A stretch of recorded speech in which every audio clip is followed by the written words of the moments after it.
একজন মানুষ গাছের উপর এতটাই যত্নশীল ছিল এবং গাছকে এতটাই ভালোবাসতো, গাছকে সে সন্তানের মতো করে মানুষ করত। সদ্যোজাত শিশুকে যেমন মা মানুষ করে, ঠিক সদ্যোজাত সেই ছোট্ট চারা গাছটিকেও সে সেইভাবেই মানুষ করে তুলত।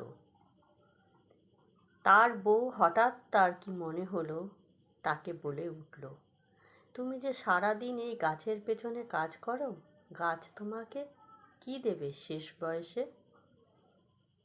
তার কথা শুনে ভদ্রলোকটি হেসে উঠল, বলছে, ঠিকই বলেছ গিন্নি, গাছ কি দেবে সেটা আমি তোমাকে এখন বলবো না, কিন্তু গাছ যেটা আমায় দেবে সেটাতে আমি তৃপ্তি পাব।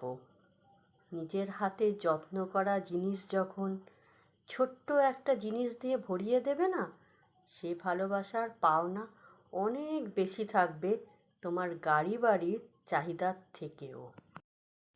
তার কথা শুনে গিন্নি বলে বসল, রাখো তো তোমার ফেক কথাবার্তা।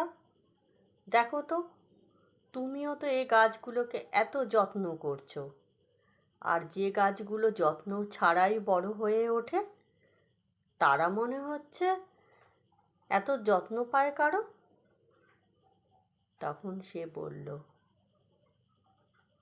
যে গাছ আপন মনেই বেড়ে উঠবে তার প্রকৃতির নিয়মে, আর আমি যাকে বড় করব সেটা আমার নিয়মে, সেটা আমাকে আমার মনের মতো করে বাড়বে, এমনকি আমার মন ভরানোর মতো কাজও সে গাছ আমায় করে দেবে।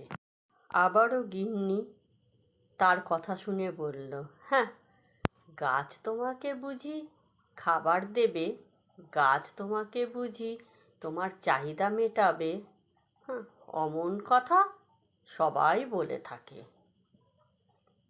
সে ভদ্রলোকটি আর কথা বাড়ালো না।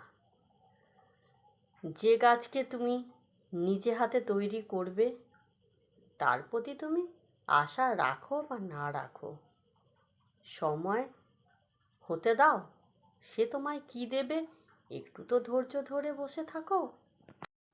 তার কথা শুনে ভদ্রলোকটি বলল, এই যে তুমি নিজে হাতে সদ্যোজাত শিশুটাকে মানুষ করছো, তিল তিল করে বড় হওয়ার জন্য নিজের ক্লান্তি, নিজের